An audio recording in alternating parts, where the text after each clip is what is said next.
Every naval planner said Inchon was nearly impossible to invade. Only 2 days, a month, gave enough tide to land troops at Inchon in 1950. General Douglas MacArthur chose to invade anyway, and the reason still stuns historians. By August 1950, North Korean forces had pushed United Nations troops into a tiny corner of South Korea. That last stronghold, the Busan perimeter, was on the verge of collapse under constant pressure. MacArthur believed a bold strike far behind enemy lines could reverse the entire war. He set his sights on Inchon, a port city just 25 miles from the capital, Seoul. Capturing Inchon meant cutting the enemy's supply lines and retaking Seoul in one stroke. But Inchon's harbor held some of the most extreme tides anywhere on Earth. The difference between high and low tide there could exceed 30 feet in a single day. At low tide, the harbor emptied into miles of thick mudflats that could trap a man. Landing craft caught on those mudflats would sit stranded and exposed for hours. Navy planners calculated only a few days each month reached the tide height landing craft required. That window fell in mid-September, giving planners only weeks to prepare an entire invasion fleet. Beyond the tides, Inchon's approach was a narrow channel easily blocked or mined by the enemy. That single channel, called Flying Fish Channel, forced every ship into a predictable, exposed path. The city itself was ringed by concrete seawalls up to 16 feet high. Marines would need scaling ladders just to climb out of their boats onto dry land. One senior planner in Washington called the entire operation, quote, "the worst possible place to attempt a landing." Every listed disadvantage, tides, mudflats, walls, channels, was individually enough to cancel most invasions. Yet MacArthur argued that very impossibility was Inchon's greatest hidden advantage. He reasoned that no enemy commander would ever expect an attack at such an unlikely site. Surprise, he insisted, could outweigh every tide table and every wall in the way. Washington's Joint Chiefs remained deeply skeptical, but the clock toward that narrow September tide kept running. Admiral James Doyle, tasked with the naval assault, warned that Inchon violated nearly every principle of amphibious warfare. MacArthur convened commanders in Tokyo on August 23rd to defend his plan in person.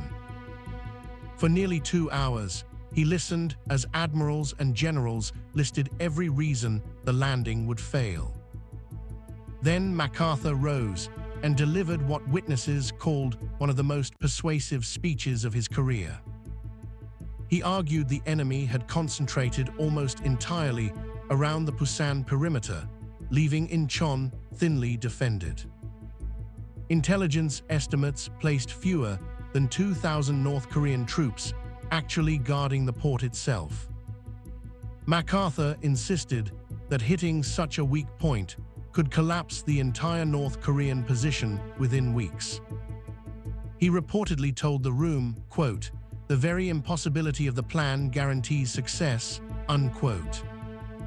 Admiral Forrest, Sherman, and General Lawton Collins remained unconvinced, but agreed to recommend the plan to Washington. The operation received its code name, Operation Chromite, and preparations shifted into overdrive. Planners now had roughly 3 weeks to assemble ships, troops, and equipment scattered across the Pacific. More than 260 ships would need to converge on Korea in near-perfect coordination. The 1st Marine Division had to be pulled together from bases as far apart as California and Japan.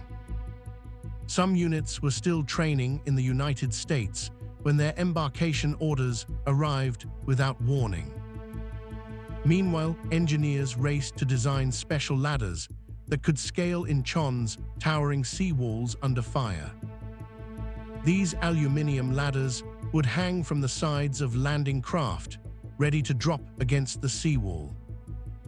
Navy hydrographers, meanwhile, refined their tide predictions down to the exact hour water would crest.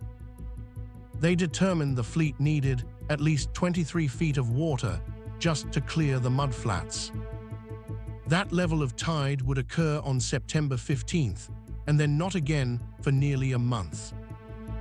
Missing that single date meant delaying the entire invasion until October, an unacceptable risk to MacArthur. To buy time, a small diversionary force was sent to strike Inchon, far south of the real target.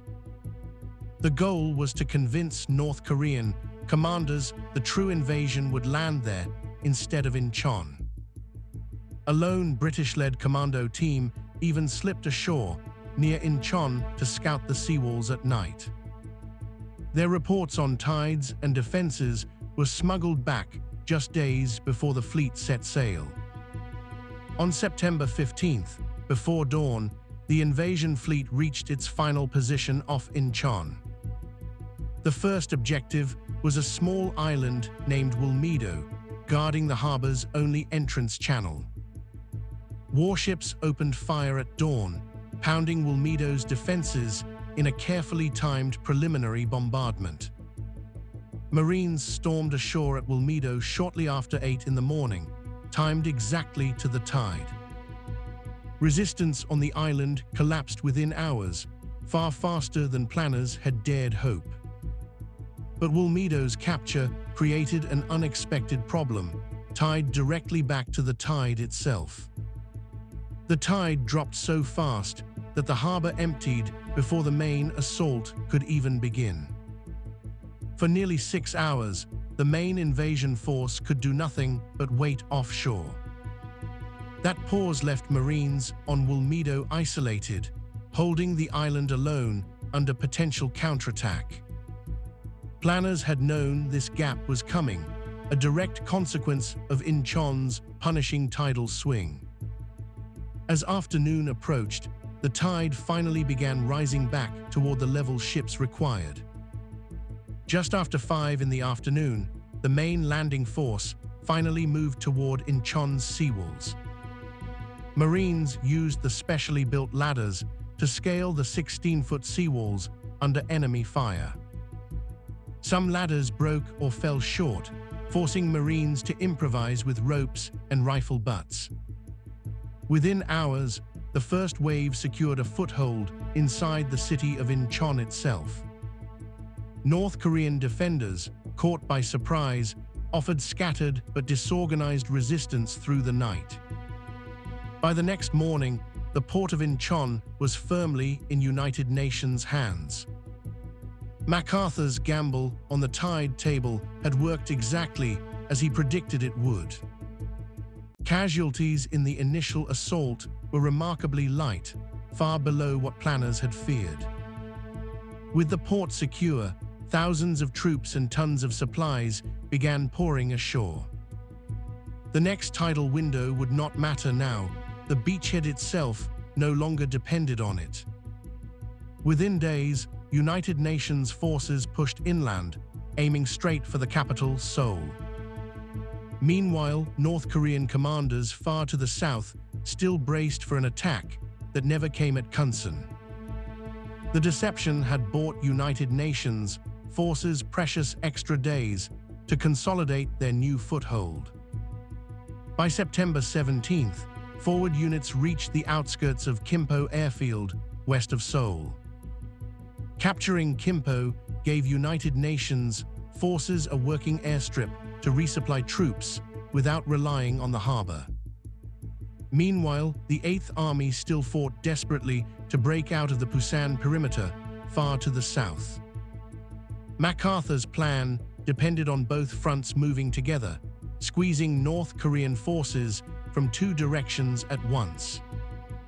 If Seoul fell quickly, North Korean supply routes south would be severed almost entirely.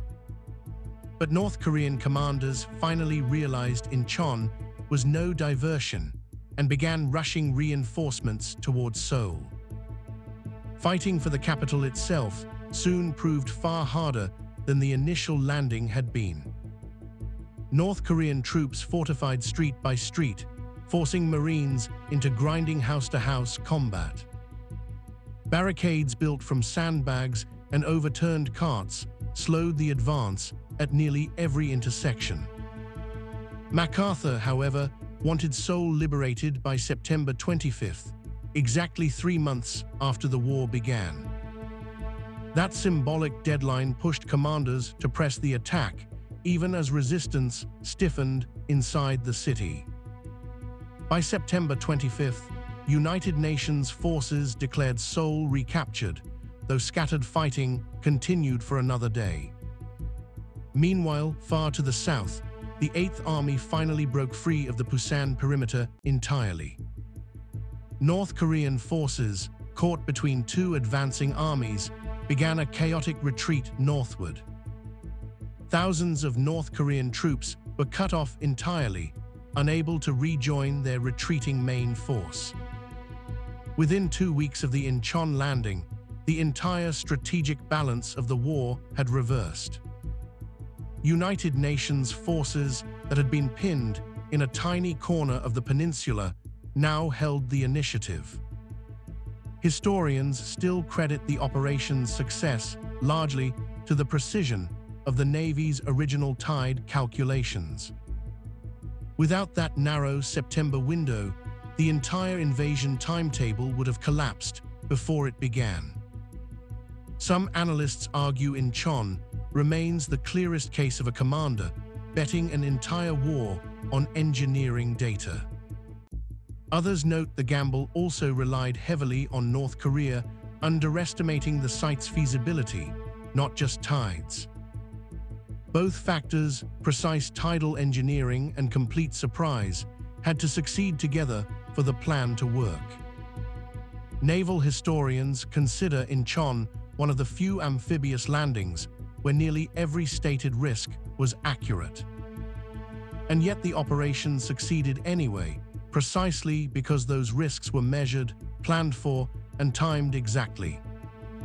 Inchon remains a case study taught at military academies for turning extreme risk into calculated advantage. It stands as proof that even a war can turn on nothing more than a tide table. If this kind of hidden engineering behind history fascinates you, there are many more stories like it. Subscribe to Colonel Mittens for more true stories of how wars were really won and lost.